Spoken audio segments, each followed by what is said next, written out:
Welcome to Lighting for Profits. All light. Powered by Emery Allen. Here is your host, Ryan Lee. All light. Let's talk lighting. Let's talk business.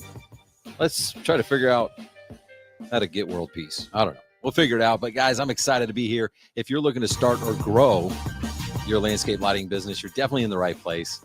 Today's going to be one of those technical shows. So if you are like, man, you know what? I feel like I can do this, but I need some help. I need some technical help. How do I get lights in certain areas and stuff like that? We've got Mr. Andy Thomas with Viewpoint Lighting coming on the show. He's been on the show before, but we're gonna get super technical here. So if you or your techs need some help figuring some shiz out, that's what we're gonna do.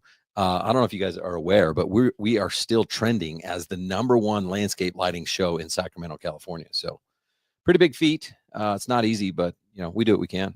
#1, kind of crazy. Hey, by the way, guys, thank you so much. We've had a few more people give us those 5-star reviews that I'm always asking for. So if you have not, maybe now's a good time. You just go open up the app. You go to like Apple, and then you click the 5 stars and you write something nice. That's how you do it. And if you do good things in life, sometimes, not always, sometimes they come around and people do good things for you. So if you want me to give you a 5-star review, well, then come do lighting for me first. Actually, I'm trying to figure this out, guys. Can you help me figure it out? Because I want to do lights in my backyard. I'm trying to figure out, I want to do RGB, but I don't know what brand to pick because, like, let's face it, I've already got garden lights around my house. I want to do something different, but I don't want to, I'm friends with like a lot of manufacturers now and distributors, and I don't want to like make anyone mad. And I kind of don't want to do the install. So I don't know. Should I just hire Keith? Keith is here in Utah. I can just hire Keith. I don't want to install them, but I do need lights in my backyard. So I just want to thank you guys for your support, even if I do try to make you feel guilty for not giving me reviews. But thank you guys so much for your support. This show is a blast. It's amazing that we have such good guests. Andy's been on the show before. He's willing to come back again, and it just adds so much value to the lighting community. So super grateful for that. So real quick, before we have Andy on, I want to share this story real quick. So for those of you that don't know, I started flying first class on airplanes about 5 years ago because of a couple reasons. Number one, it started to annoy me. I would walk past first class and I'm like, these people are annoying. And so I wanted to try it, and I wanted to see like, what's the big deal? And a lot of times you can get it with miles and stuff like that, but like I'll like pay for a first class ticket. And man, when you do it once, you're addicted. Because my levels of anxiety when I walk into an airport are pretty high, and you get closer to people, and it's just like annoying, and especially if you get the middle seat, and like, I don't know, it's annoying. So I started flying first class, and I love it, and I highly recommend it. And one of the things I found is like, yeah, it costs more money, but then what I did was I forced myself in my business to grow by more to pay for it. Does that make sense? Like when you start living a different life and live a different standard or whatever. And this goes both ways. If you decide that you want to live on less, you can, and you can make less. Like it goes both ways. I chose the other way, and I'm like, okay, what do I have to do to make an extra $20,000 a year so that I can fly first class? Or I don't even know what the number is, but it's a number. Okay. Anyway, I don't even know why I'm telling you that. Oh, here's why. Because we went on vacation last week, went on vacation for spring break with my family. Okay. And we wanted to go somewhere cool because we were like, hey, let's do a cool summer trip. Well, we can't do a cool summer trip because the kids all have weird summer stuff. And we're like, yeah, it's probably not going to happen. But let's do something cool for spring break. So we decided to go to Cabo. Well, we started looking and figuring out how we're going to book this trip and stuff for the 6 of us. We got 4 kids, and it's freaking expensive. So we found this all-inclusive package through, I think it was Expedia. They're not paying me to say that. They should. But we bought this package for the 6 of us, and it included airfare. And it was a direct flight on Delta from Salt Lake City to Cabo. I'm like, dude, this is dope. And it's got all inclusive, and the rooms look nice. We had to get 2 rooms because, decided to have more kids than most people. And it was great. We bought it. We're stoked. And then we get the airline tickets, and I log into my Delta account, I put in my number, and I'm like, wait a minute. Like, we don't even have seats. It said we had seats, but we didn't have seats. And I was like, well, I want to like upgrade so I can like maybe get in Delta Comfort Plus or first class or something like that. I couldn't do it. It literally wouldn't let me. And I was like, what if I pay? And I call in, they're like, no, is because the way you booked it, you have like the cheap ass ticket and like you're poor, so we don't let you do stuff. And I'm like, okay, well, that's annoying. So we sat in different areas of the airplane. So luckily, like my youngest was able to sit with Lindsay, but like all the other kids were just, we were just like random throughout this plane. And I'm sitting on the plane and I was like, well, I guess I'll listen to a book. And so I listened to this book, which I highly recommend. It's called The Four Agreements. I think it's just called The Four Agreements. And really good book. And honestly, that I could do a whole like series of podcasts on it and how I'm going to implement the things that I learned and why I need to be a better person and all this other stuff. But in the book, the author mentioned this 10,000 hour rule. And he didn't create the 10,000 hour rule. The 10,000 hour rule was popularized by Malcolm Gladwell in his book Outliers. And have you guys heard of this? The 10,000 hour rule? It's basically like if you want to become an expert in something, if you want to become a professional, you need 10,000 hours in that field in order to become an expert. So you think about landscape lighting, you go do your first install, you typically don't feel like an expert because you're lucky if everything works out, right? So here's why I'm sharing this.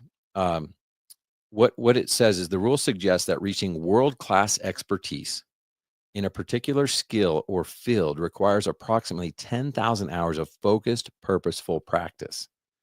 Now, what a lot of people hear is 10,000 hours. Well, if I want to reach world-class expertise and I want to be a world-class lighting designer, a world-class lighting company, whatever it is, I need 10,000 hours. And when you guys do the math, okay, 40 hours a week, and let's say some of you guys are like, well, I work 80 hours a week. I'm twice as good as you. Well, whatever it is, if you're working 40 hours a week, 52 weeks a year, it's about the average person works about 2,000 hours in a year. Again, some of you are overachievers and you're working 4,000, but let's just go off at 2,000 hours a year. So after 5 years, you get 10,000 hours. Okay. Math is math. So most of us think that after 5 years, we're experts at something. But here's why I want to push back. Here's why I'm telling you this, because what we think is true is not always true. And I'm not going to get political here, but it doesn't really matter. Like if you're talking politics, if you're talking lighting design, installation, business, like whatever your version of reality is your version of reality. So I can respect that you do think that your truth is your truth, but sometimes it's just not true. And so we think we're experts in something because we've been doing it for a long time. We think, well, geez, I've been doing this over 5 years. Of course I'm an expert. And you might be more of an expert compared to someone who's only been doing it 2 years. But here's where I want to push back. That 2,000 hours, and let's say you're working 3,000 hours, 4,000 hours, whatever it is per year, how much of that time is actually, and I highlighted, focused, purposeful practice? How much time do you dedicate to your craft of, let's just take out lighting design? Like how much of your day, of your week, of your month, of your year are you spending learning lighting design and practicing purposefully lighting design? How much of that are you an actual technician and focused, purposeful practice of actually installation? How much of from a sales standpoint, let's say just sales, the sales aspect. How about being a leader or a manager? There's all these different areas to our business. So yes, while a lot of us after 5 years have 10,000 hours, like we should have our reps in, we should be an expert. Reality is like we're just getting started, because on any given day, how many hours are you focused and purposefully practicing your lighting design skills? Is it really happening? Just because you're working 10 hours a day, it might only happen 45 minutes of the day, right? And so the reason I'm sharing this is because a lot of us expect exceptional results. We're like, dude, we're experts. We know what we're doing. What the heck? Why are we not getting better results? And it's because we're wearing all these hats. We're trying to do too many things all in an 8 or 12-hour period, all in a 2,000, a 3,000 hour workload of a year. And we're expecting things that's just not real. And so if you want to become that expert, that world-class expertise in a particular skill or field, you just need more reps. And because we can't create more time, okay, it's not like I can just add an 8th day a week. I've thought about it, I've tried, I just can't figure it out. We have to play with the cards that we're dealt. And so this is where you have to get specific and intentional on your business and say, okay, let's say I do want to get better at sales. What has to be true? Well, I can't be out in the field doing installs. And maybe you want to get better at installs. Well, then you can't be doing sales. Maybe you want to focus in and be a better lighting designer. How much time are you dedicating to that particular skill? And when you really sketch this out and write it down and map out your day, and you guys can do this, you can journal out what you do hour by hour. You're not spending 10,000 hours on most anything because you're busy doing too many different things. So I want to encourage you to, one, be aware of this. That's step number one. Then two, get intentional and figure out what it is that you want to become an expert at. What is something that you want to be known that, like, that is the guy. Okay. Like Andy's coming on in a couple of minutes. I look at him as like, that's the guy. Like if I have a question and I need to know an answer with like technical stuff, landscape lighting, I feel like he's the guy. He's like the world-class expertise, right? What is it that you want to be known for? What is it that you would be happy to be known as the expert as? And then start asking yourself that question. What has to be true for that to become a reality? How are you going to get your 10,000 hours in 10,000 hours from now instead of 30, 40, 50,000 hours from now? Because in reality, if you don't get intentional, you don't get focused, it's going to take you 25 years of unfocused effort to get your 5,000 hours of expertise in a particular skill. I don't know if that made sense to you. It did in my head, but now that I'm saying it out loud, I'm thinking this might not make sense. So I hope it does. Just something I was thinking about because I could not fly first class. And I tried to upgrade. I couldn't do it. So back with the peasants, back to normal life. No, I'm telling you guys, like first class for me has made a difference. It's my anxiety levels are lower. Like it's just a different experience. So for me, it was like, hey, what has to be true for me to be able to do this? Okay, well, I got to grow my business. I got to do more marketing. I got to do more sales. I got to put more effort, more energy into it. And it works out unless you buy a group package and you're taking your family to Cabo for spring break. All right, guys. Well, hey, what sets Emery Allen apart? Well, bulbs aside, they believe customer satisfaction should be the top priority always. Emery Allen goes out of their way to ensure lighting professionals have access to the best light sources built with the highest quality components suited specifically for the landscape lighting industry. At the end of the day, it's what's on the inside that counts. So take advantage of Emery Allen's world-class customer service. Get 10% off your first order. All you need to do is email tomg@emeryallen.com. Remember, they do offer that discounted contractor pricing, so don't go to their website. And just remember this email, because if you email tomg@emeryallen.com, you're going to get the homie hookup. You're going to get that discount. Just mention that you heard about him here on Lighting for Profits. Again, that's tomg@emeryallen.com. Okay, well, now the reason you're all here is time to get our guest coming on. So if you guys have questions, feel free to reach out. If not, just join our program and you can ask questions whenever you want. Let's go.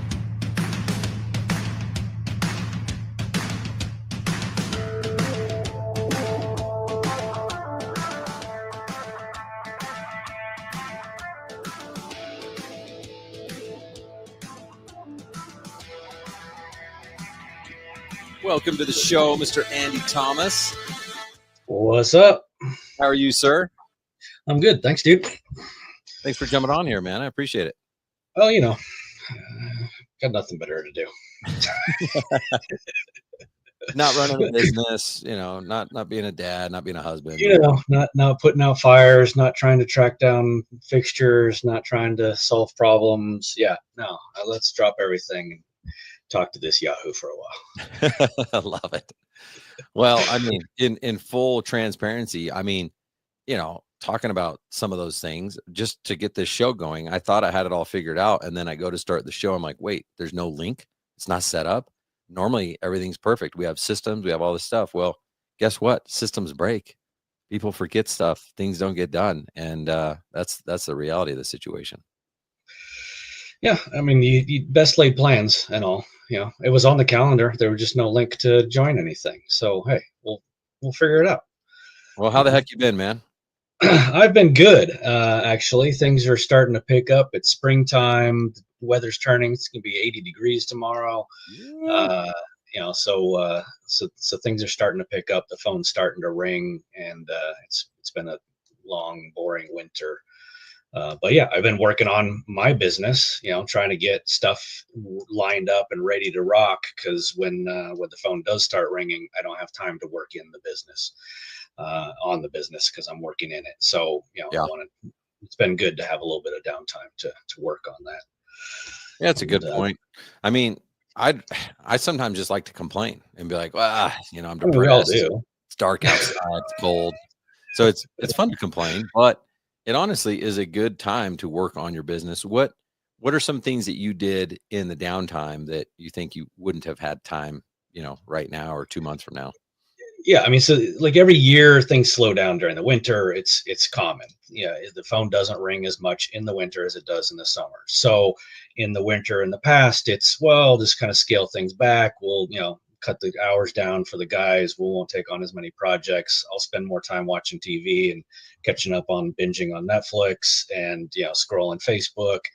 But this year I've been a lot more intentional on, like, okay, what do I need to do to actually become a bit better, bigger business, and how do I get the phone to ring more during the slow times? So that's what I've been working on, is I hired a VA.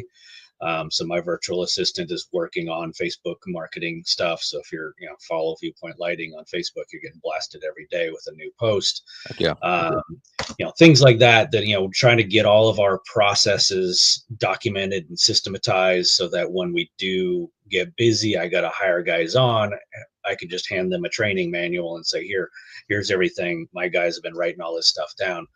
Now hit the ground running. And instead of, okay, just on the job training and trying to get people to get caught up, like, here's all the stuff you need to know right off the bat. Go home, do your homework. Now we'll get you going. So Love it. it's been a lot of that kind of stuff, of like, how do I learn from some of these other dudes that have been doing it for a while? What are their systems? What kind of software do I need get signed up for? All that's back end stuff that I should have been doing 20 years ago, but starting to do now.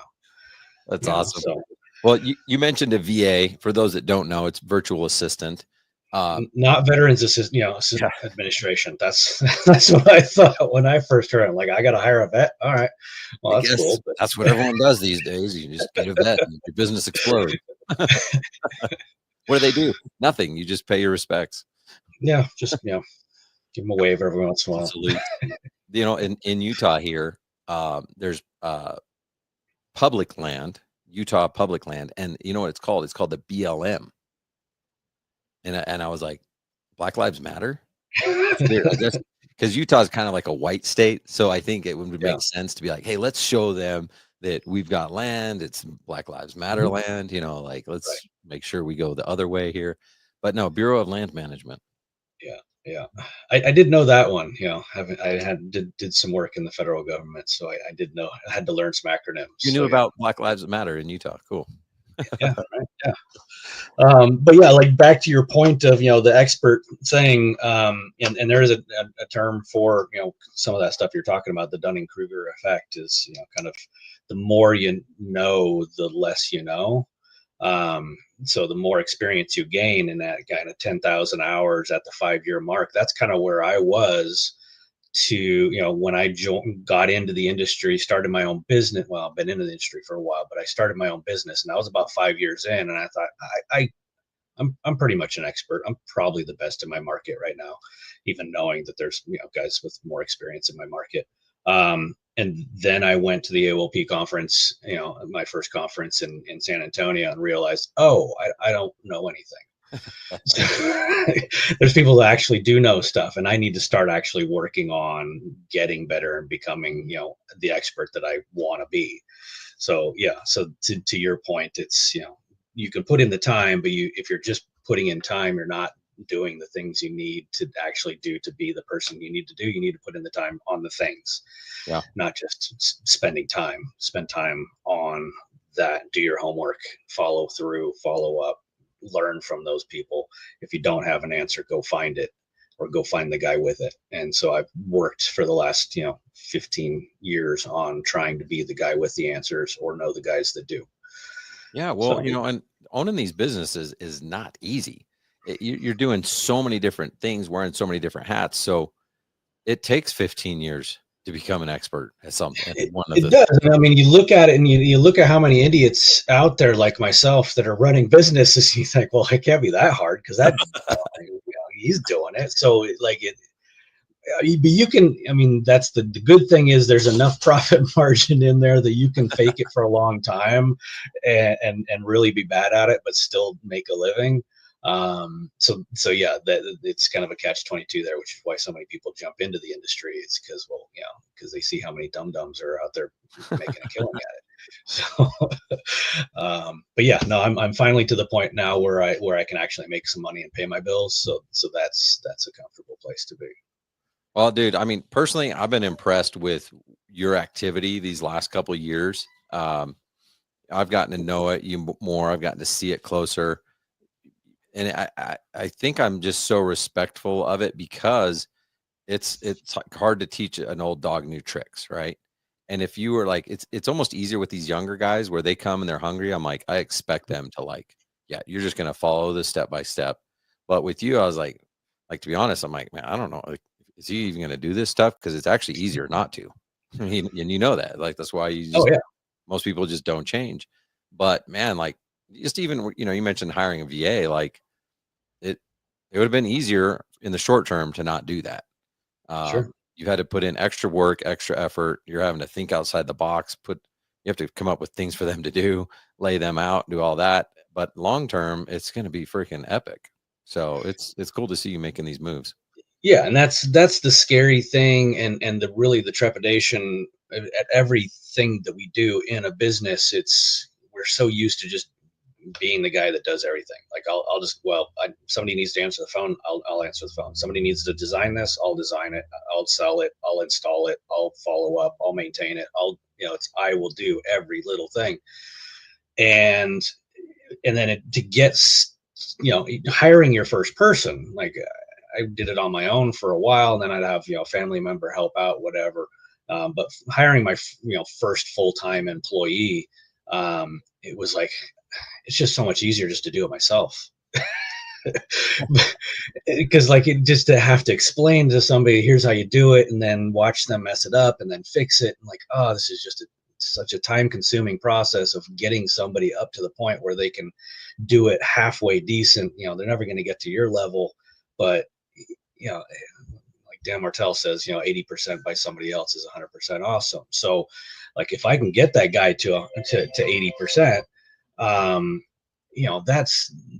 that's super, and now I can go do something else. So, but just getting them to that point where they're able to take on some of it, it's like, oh, I don't want to have to do that. I don't want to have to write all this stuff down. I don't want to have to spend the time on it. I'll just do it myself. Yeah. And then but that's short term. That's short term thinking, and that's limiting in how far you can go physically. You just get burnt out, and you can only grow to a certain point because you can only reach so far before you just run out of grasp and run out of time, run out of energy. So is that what happened to you? Are you just like, you know what? I'm just sick of doing the same thing over and over. Did you hit this back against the wall thing, or?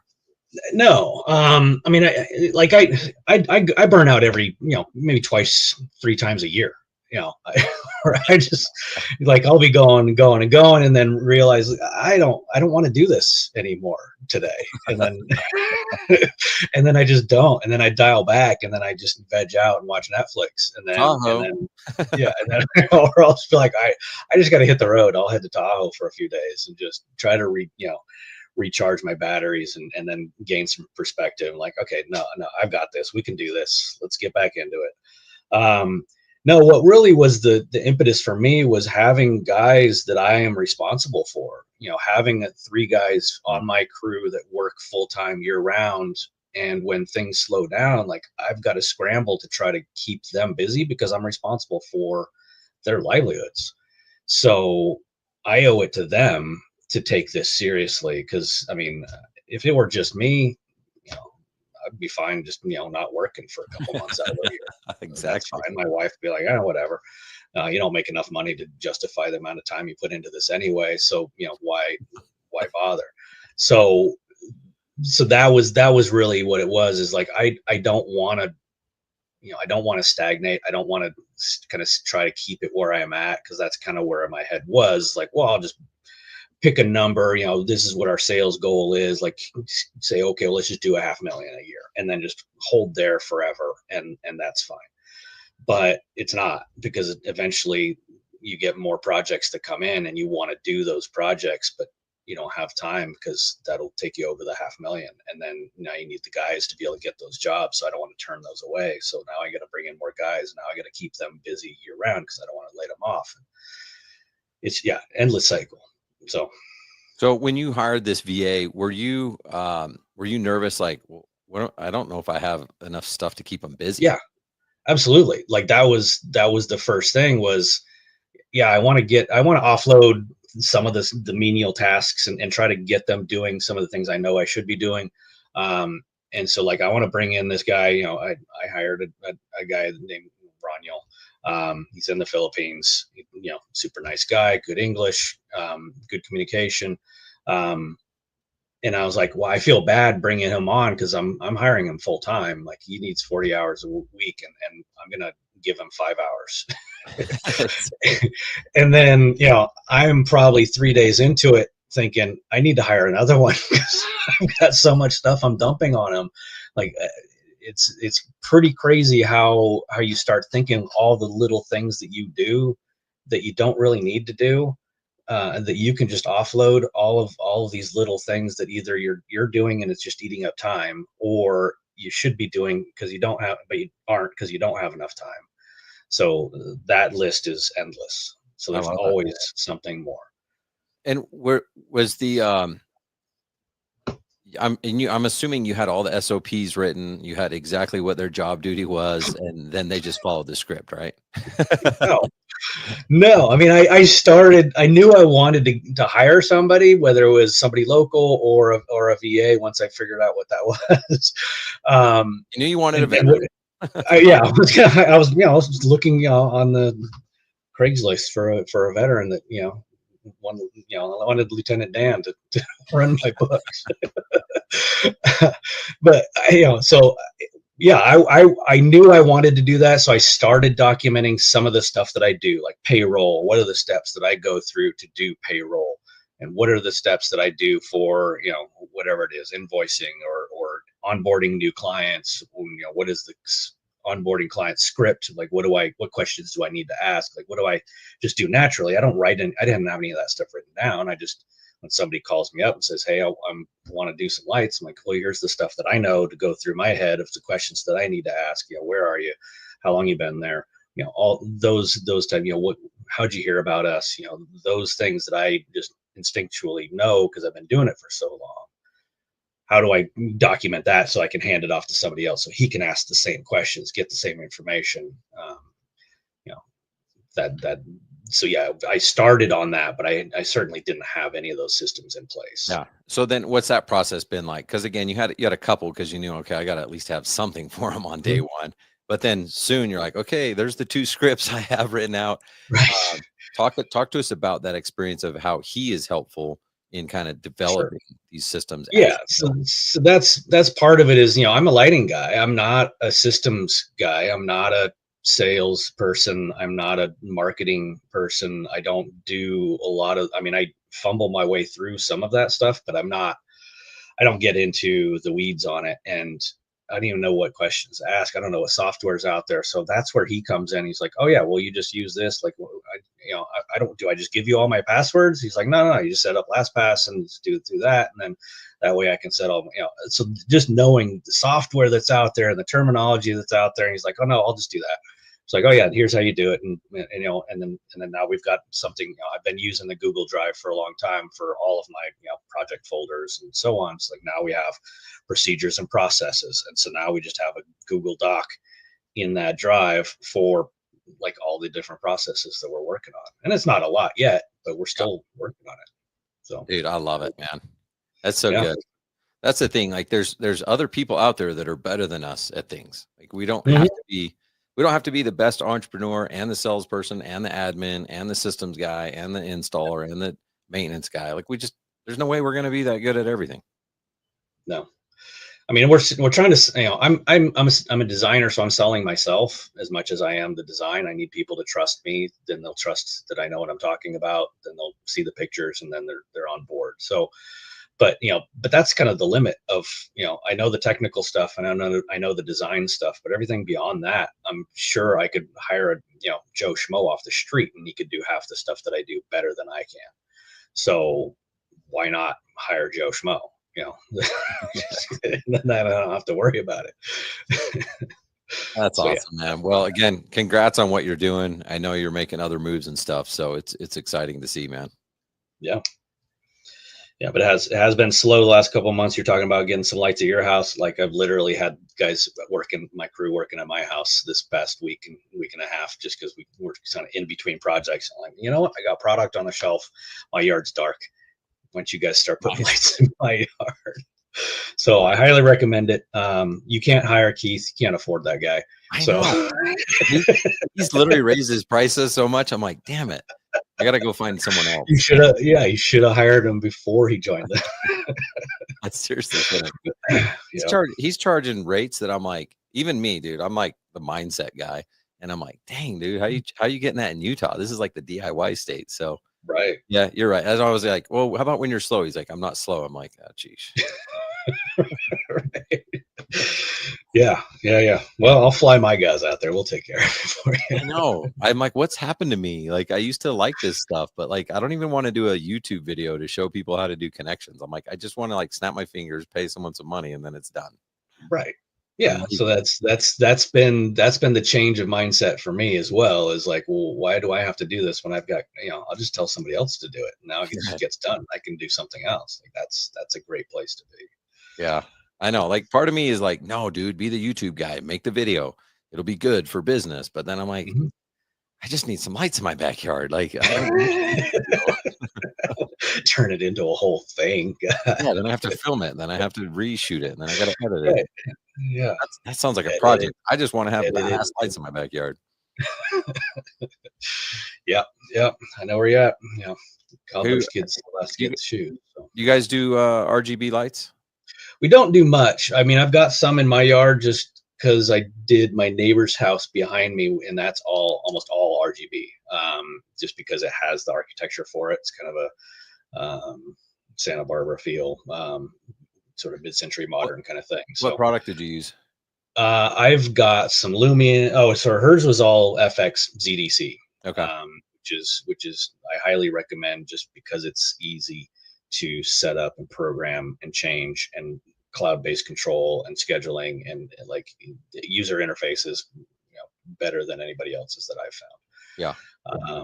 But yeah, so that's kind of my go-to if we're going to do a full like ZDC system. Otherwise, if we're just going to do some color, then like I've got some chameleon, Brilliance chameleon stuff in the yard. I've got some, Lumion, set it and forget it kind of color change stuff that. But yeah, so we don't do a ton of color because it's usually kind of cheesy unless it's the right application. I mean, you're kind of cheesy, so it's Are you fine. calling me out? Like, But you have to have a certain type of architecture for it to work. Because if you have a traditional like ranch house and it's built in the 50s, like my place, and it's like it doesn't work. It doesn't, I don't like it. It's So mainly it just has the to be that trees, feel. and it is just the trees actually. And then I'm like, well, maybe I don't need it. Like, I've got like I can't remember it's like a blue out. I got 3 blue atlases that I want to do like a cooler temperature, and then I just got a bunch of like evergreens, whatever they're called. I can't think right now, but then I'm like, no, it'd be cool just for like parties and stuff like that, just to be able to change the colors. So that's all. Yeah, it is, and since we know it's out there and we know what's possible, I don't recommend color every night for all year round for most things, but for some occasions, like my neighbor's warm white for most of the time, but like at 9 o'clock it goes to party theme, and then it just runs color for an hour and then goes back to white, which is kind of cool. That's all they know. So Yeah. Well, I don't Yeah. know. There's too many options out there. I know. I was like, oh, because I did some strip lighting behind the pool, and then I was like, oh, I got to do my lighting, and then I got cold and I forgot and all that. So I'm like, oh crap, it's spring, weather's good, I got to get lights. So Yeah. that's the average homeowner right now is gonna be like, oh yeah, I'm not depressed anymore, and I want to go outside and I want lights. So everyone's gonna start Yeah. to get busy. That's what we're hoping for. Go outside and realize it's dark. So Let's get it lit up. you've been running since October. About October, we launched a new phase to Landscape Lighting Secrets. We also launched Lighting Academy, where we have basically twice a month, there's a lighting installation call, which you run. Then there's a lighting design call, which Patrick Harders runs. And so almost every week, there's an opportunity to jump on a call with somebody and get design support, get installation support. How's that going? How's that going from like the first call to where is it at now? So yeah, I mean the storyline has been, and so for anybody that hasn't been on and wants to know like how this sausage is made, basically Ryan set up the sort of outlining. Here's the topic, and then there's a couple videos that he had produced, and so we'll show that video, and then we'll discuss that, and I'll kind of throw in my notes and my experience and what works for me, and then we'll make fun of the video and Ryan's technique of doing things. Um, so Like yeah, this so the is how first not to few do it. was exactly. It's like, okay, well that he just showed you what to do to start a fire. No, so the first few was like obviously it's just getting off the ground, so there weren't a whole lot of people on, so it was mostly just me talking and trying to fill space. The very first one was just me and Darcy was throwing some good questions out there, so that was actually good. But now we've built up a bit of a following. We're usually somewhere between 8 and 12 people on the call, which is a decent number, so people can actually get some questions in. But now like we still have the video, we still have a topic to discuss, but often like the last couple we ran out of time. We didn't even get to it. So because I try to open off the Zoom with what kind of questions you guys have. Like what if you're out there in the field and you've got a project and you don't know how to solve a problem, write it down, come to that call and let's work it out. Let's I'll give you my take on it. There's some other people in the class that have some experience with it or may have just tackled it some other way, and so we'll try to get you a few different perspectives on if you got a cat to skin, I'll show you a couple different ways to do it.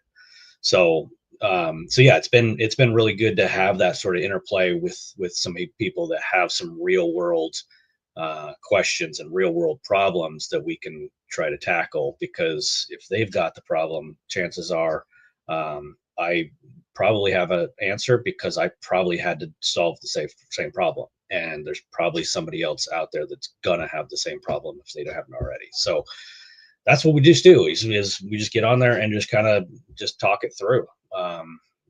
I'll share my screen and I'll go through and find products and like, here's the tool you need, and here's the splice you need, and here's the process, and here's the person, and here's all the things that you need to go back out and get that done and not fall on your face. Yeah, dude, it's been incredible. It's like open office hours with someone who actually knows what they're talking about instead of watching a video of me pretend to know what I'm talking about. That's how to start a fire. Yeah, I mean the video is good. It gives us a baseline and it gives us some talking points, because I can go back through that video and take my notes and say, okay, well here's what he was talking about when he mentioned this, and here's the thing he said that was actually technically wrong. But that's the industry, the technical term is not a wire, it's a cable, and it's this is one of these wires. You keep saying wires, well there's different terms for the different things. There's a conductor, there's a cable, there's wire, there's insulation. There's all the different, like just breaking down what are the like I said, wire. Wire. Yeah, so knowing, and part of it's just if you know the terminology and you're talking to somebody, if you have a question and if you know the terminology, you can answer a more poignant, or you can ask a better question, because then people are going to know what you're asking. But also, if you know the terminology and you know what you're talking about, if you're talking to a client and you're selling a job and you can use the proper terminology, it just makes you sound smarter, and people want to hire smart people. So that's where we're at. Yeah, well said. Well, I love that you're doing it, and it's providing a ton of value. People are learning the correct terminology. They're getting unstuck. It's I feel like the new guys that come in, they get hung up on design and they get hung up on install, which is why we have that like the main part of Lighting Academy. They don't know what lights to use, they don't know where to put them, and then all of a sudden they get a call and someone's like, "Hey, do you do? We've got lights. Can you fix ours?" And like troubleshooting, that's hard to Well, this teach. thing, it Like is. that's a hard thing to teach. When people ask you questions about that, like what do you do? What do you start if someone has a light out? Where do you start your troubleshooting? So I created a flow chart, which we're working on polishing up so we can present that on one of our calls coming up soon, hopefully. But I created a flow chart just based on my experience of where do you start if you have a fixture that's out, or a section of fixtures that's out, or the transformer's not turning on, or how do you even determine if the transformer's working or not? So basically you're following the power path, and you're trying to, what we do when I train my guys, everybody on my crew that's certified technicians, we've gone through all this stuff, but we've tried to become systematic. And how are you the most efficient at troubleshooting? Because anybody can just go out and dig up the whole yard and check every splice, and then just shotgun effect, and just go at it willy-nilly. But you don't want to bill for 3 hours of labor when you can figure it out in 5 and fix it in 10. Yeah. So how do we go about that? It's checking the easiest stuff first. So being able to, check your voltage at the transformer, check your voltage at the outlet, check your voltage at a fixture. So if you have socketed fixtures, you can just pull out an LED. Do you have power at the fixture? Those are all things that you can run through and check power at 5 different points, and it'll take you less than 10 minutes, and that'll give you a lot of baseline information. So that's usually where we start. Check the easy things first. The next thing on the list is check the most likely problems.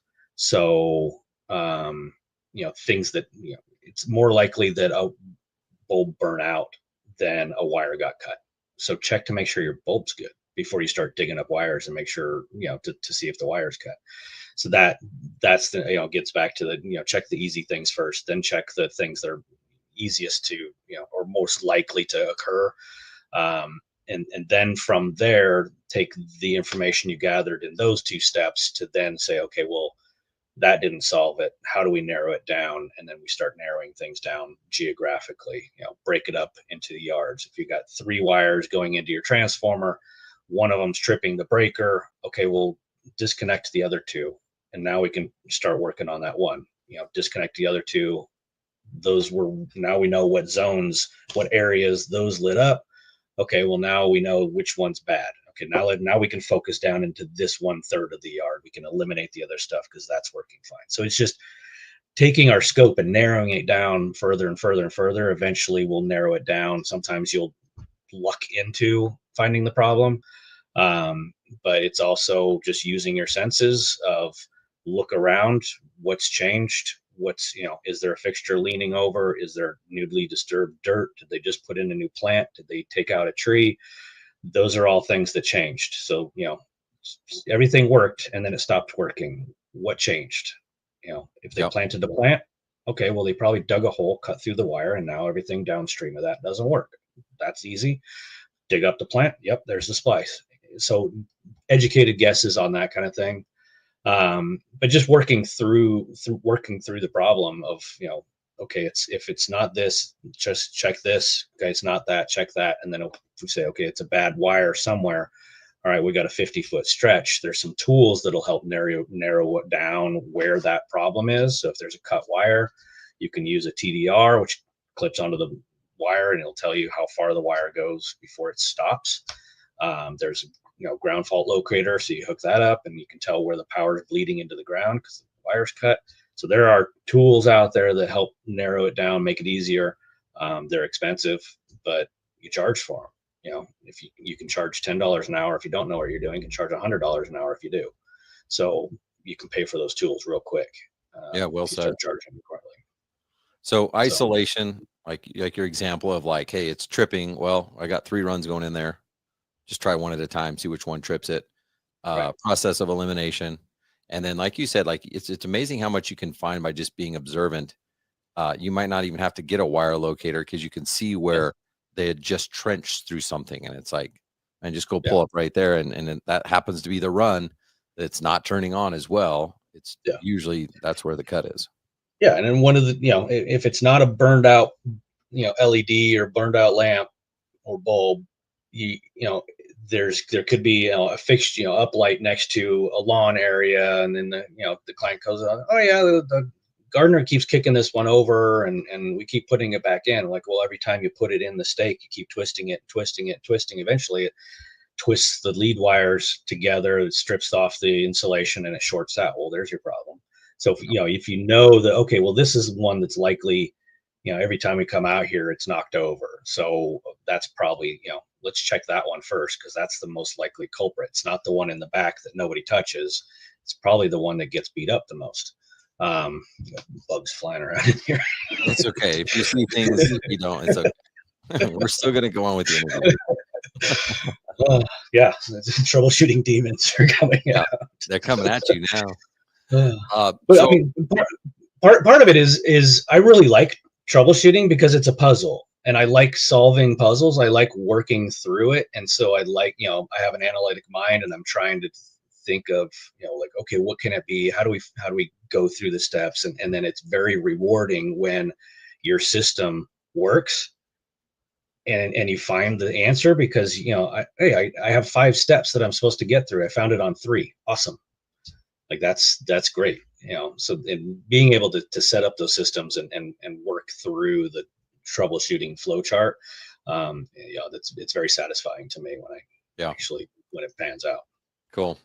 So a lot of new guys, I guess everybody gets asked this, but the older guys know what their answer is. But a lot of new guys they'll send out some marketing, or maybe they got an existing business, they're bolting on landscape lighting, and they're like, hey, customer, we do lighting. And they're like, oh yeah, we have a system.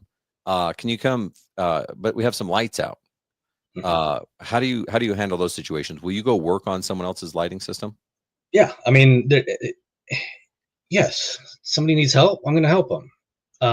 Sometimes, and often cases, if we didn't do the install, or one of the other lighting companies in town, or a decent landscaper put it in, chances are it's a DIY job. Oftentimes it's DIY, and they use some cheap stuff from Home Depot or from the hardware store, or it's solar or whatever. Unfortunately, or they just had it put in a couple years ago by a landscaper, and he charged them an arm and a leg, and now stuff's starting to fall apart. And then I have to go out there and say, well, he charged you, an arm too much, because you should have just paid the leg, because this is a, junk system. So I, be the bearer of bad news. You overpaid for garbage. Now we have to tear it all out and start over. So when do you determine what you're going to work on and what you're going to just start over with? Yeah, and that's a big question. That's sort of an existential question. One that I talked to my main tech, Scott, a while back, and we got so frustrated with those calls that people like, oh, hey, can you just come out and fix a couple things? Like, well, it's not just a couple things, because those couple things aren't working, because there's 15 other things that aren't correct. And we just really got frustrated with going in and making fixes and putting lipstick on their pig and band-aiding over, just fixing one splice just to have another one downstream fail next. Let's pause on that for a second, because I think especially the new guys, they'll think, well, no, I mean, if let's say you go there and they got a couple, lights out, so you replace the lamp, maybe it's got a bad connection. It's like, dude, the system's working. Yeah. What's the risk that you're getting at? Like, so that's the thing is you have to have enough experience to know, like, okay, well, if it's just this one light and I can fix this one light, get it checked and get paid and go home, cool. But oftentimes what we'll find is it's not just one or two things. It's a systemic problem, because it wasn't installed properly. They used pierce point connectors, little vampire connectors, and one's failed and the rest of them are gonna fail.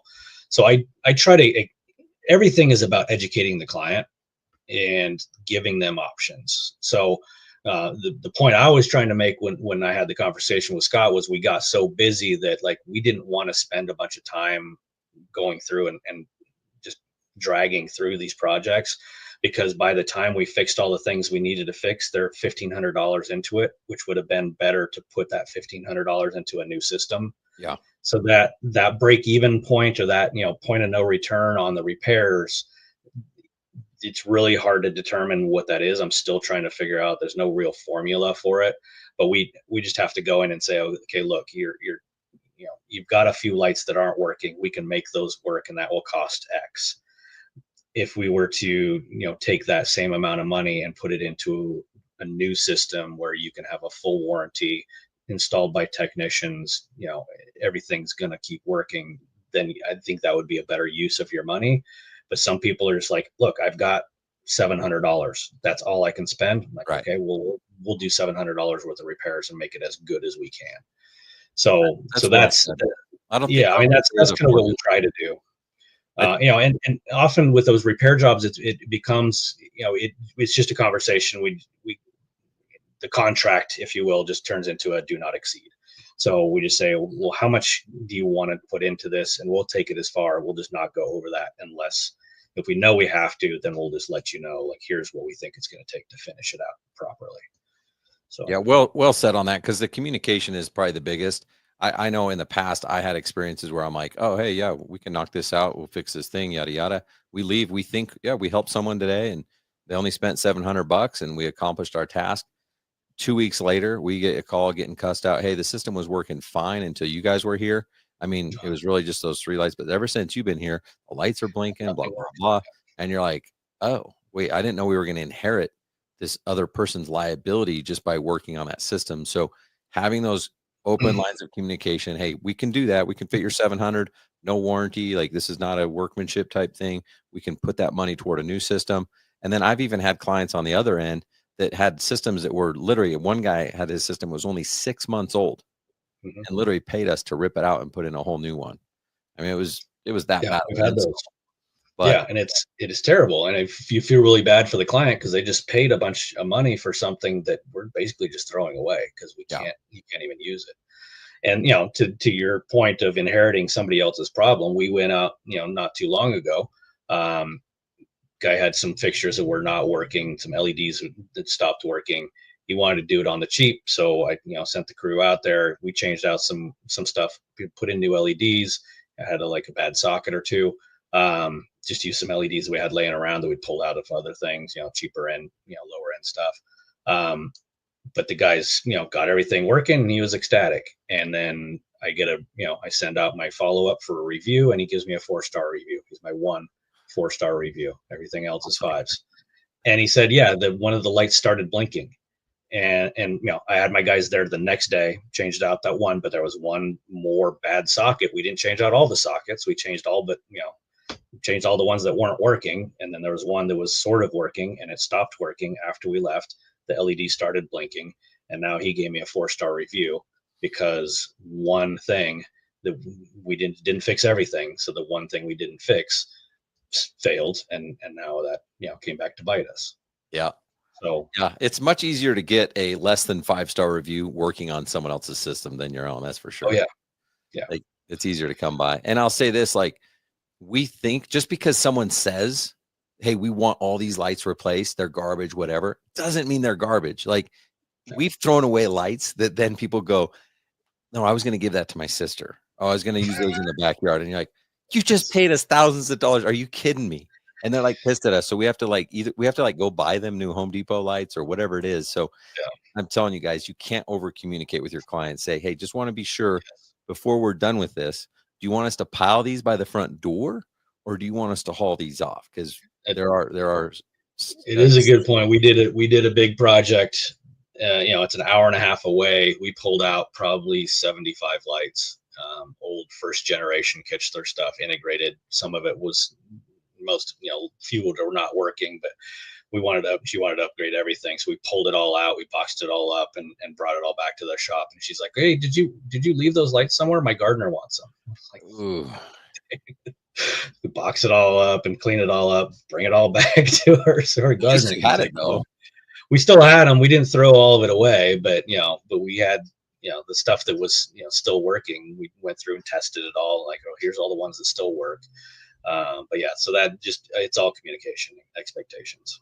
And you literally can't assume anything. I'm talking, these are people that have lived in they're in like $2-3 million houses that spend 20, 30, 40 grand with us. And then they're still like, hey, where were those little plastic guys?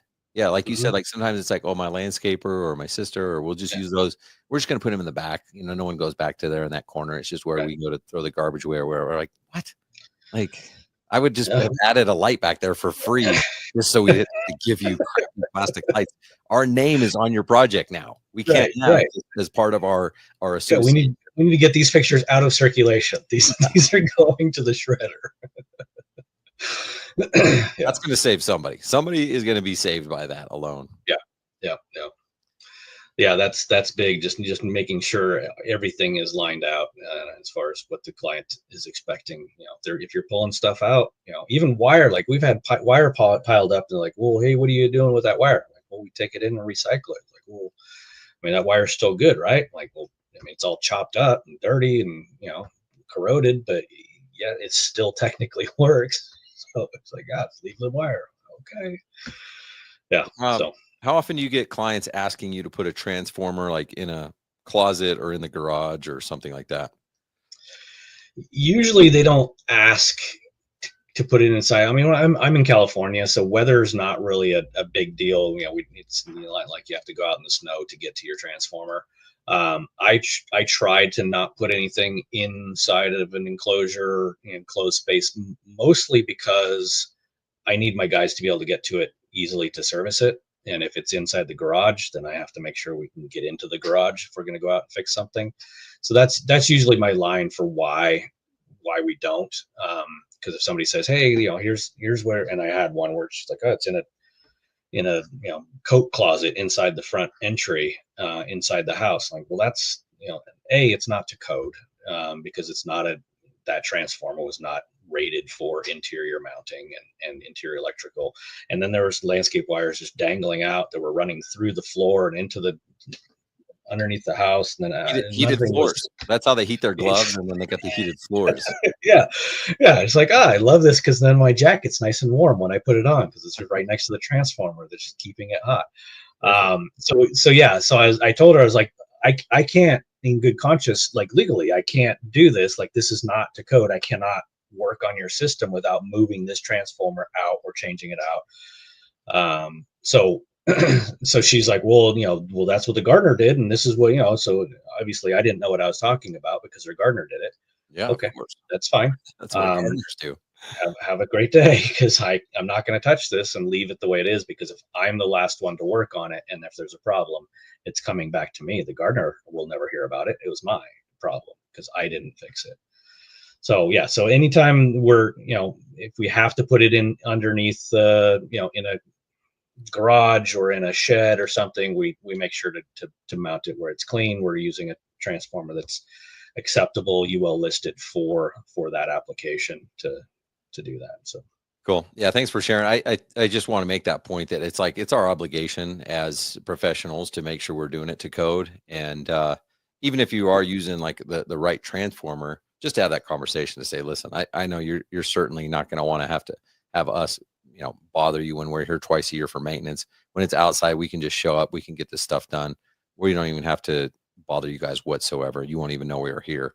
And I think a lot of people appreciate that. I had one where I installed in a garage, and this was probably my second year in business. Might've been my first, but I didn't know that it was even against code. It was just on the inside of it was on the inside of a garage, whatever. And she wanted it in there for security. She was worried that someone was going to steal something, break something, turn off the lights. I'm not sure. And so I'm like, it's fine. We'll put it in there. And then it was the biggest mistake of my life. We ended up moving it out and she was on board with it, because every time we were there, she's like, oh, I'll be home in 15 minutes. I'm like, okay, well, we'll just wait. Clock's running. 30 minutes, Yeah. So yeah. It's that. And outside. Yeah. So yeah, I try to approach it from a practical standpoint for the homeowner of like, well, if it's in the garage, then yes, we have to schedule a lot closer. And then if my guys are here and you're not in, I'm going to have to bill you for my time for them sitting in the driveway waiting for you to get home. And you're going to have to keep all the area clear of this. So you're not going to be able to stack your golf clubs next to it because my guys are going to have to get to it. So we try to frame everything in a terms that they understand, because they don't care about the code. They don't care about UL listings. They don't care that we have to use a certain type of wire. If we're going to run it from the inside to the outside, it has to be run in conduit and run in, rated wire and all that. And then we got to switch from that kind of wire to the other kind of wire. And there's so much of that just minutia that will bore them to death. And they're like, I don't care. I just want it in the garage because I don't want to have to go out in the rain to change the timer. Exactly. Oh, that's true. Well, it's our obligation. So last question, then we'll wrap up. What are some of the common mistakes that you see some of these newer, less experienced installers making, either, in your own town there that you're seeing up, or in Facebook groups, or that you hear about? I think oversimplifying installs. I mean, yes, try to simplify things. We complicate everything. So if there's an easy way to do something, I'll come up with 3 harder ways to do it, and then that's what we'll do. But I think for me, like, it's a lot of it's a design thing. If I'm driving through a neighborhood and I see a new installation, I'll see a whole bunch of path lights and 2 up lights, and I was like, well, you got the math completely wrong on that. It should be more up lighting and less path lights. So switch that around. I think trying to save a buck or save a minute is the biggest mistake when you're starting out. Is like, oh, I found these wire splices and they're only 79 cents versus a lighting shrink, which is $3 or whatever it is. Penny pinching is not going to save you in the long run. Use something that has a standard, a warranty, has a manufacturer that stands behind the product. Using cheap splices, using cheap fixtures. Yes, you can theoretically make more money up front, but you're going to get so many callbacks and lost revenue in your callbacks and lost reputation for having so many callbacks that it's really not going to be worth your time or worth it to use a lesser product. So try to use and sell the quality, and charge accordingly. So I think that's probably one of the biggest things. I think is just trying to cut corners and do it fast and do it cheap, so you can make $1, so you can cover your nut for the month. It's just going to come back and bite you in the end. Yeah, no, great. I feel like I don't know what I would answer, but I agree with both those. Design, they lack that, and then they're always. You see people a lot in the Facebook group. Does anyone have a cheaper this or that? I'm like, that's actually not that bad of a. That's like a really good price. All you need to do is just raise your price, charge more, and you'll be fine. Yeah, exactly. Like if I line item out how many splices I'm going to have on an install, and I charge $7.50 a splice, that covers the product and that covers the mistakes of the product, because most good wire splices, you can only use them once. Lighting shrink, you crimp it. If you screw it up, you got to cut it off, throw it away. Even pre-filled wire nuts. Put the sleeve on. You forget to put the sleeve on, you crimp it, you're like, ugh, dang it. All right. That's frustrating when you see the new guy with a bucket full of all these crimps that he crimped it and forgot to splice, put the shrink tube on. Like, all right, you've done your 15th. You should know by now. Slow down, do it properly. I won't tell you how many takes it took when I was filming that video. Okay, it was one take. I'm just saying. And it's always harder when you're filming it to try to get it right the first try, and then you're like, dang it. All right, well, did it again for the 5th time wrong. But yeah, they're just there's a lot of those little quick mistakes that you can make. Just not following code, not knowing what the rules are, and trying to get away with stuff that it seems like it's an easy fix, but in the long run, it's going to be more work to come back and undo and redo the quick fix that you tried to put in. So don't skimp on the products, and take your time to do it right the first time. Well said. Well, thanks for coming on here, man. If anyone's listening to this, watching this, and you're like, man, I want to be part of those calls, It's part of Landscape Lighting Secrets, but if you're cheap and you don't want to join Landscape Lighting Secrets, then there's also Lighting Academy. And right now you can try it for just $1 for a week. So sign up, get a call in with Andy. And if you're like, he sucks, then cancel. And then it only costs you $1. But if you're like, actually, that was pretty dope, I want more of that, you can stay on. So it's lightingacademy.net. And again, you can try it for $1. We've got design calls, installation calls. I actually added a sales call. So I do it once a month, not twice a month, for Lighting Academy people. So check that out. Andy, thanks so much for being on here. And again, congrats again, man. I'm stoked for you. I'm excited to see where you take this thing. Yeah, thanks for all the help. And if you get on those calls, I'll give you at least $1.25 in good information. So yeah. Get your return on investment. It's all about our ROI. Yeah. All right. Thanks again, Andy. Appreciate you, man. No problem. Thank you. All right, everyone. Take it easy. Have a good week. We'll see you next one. Peace.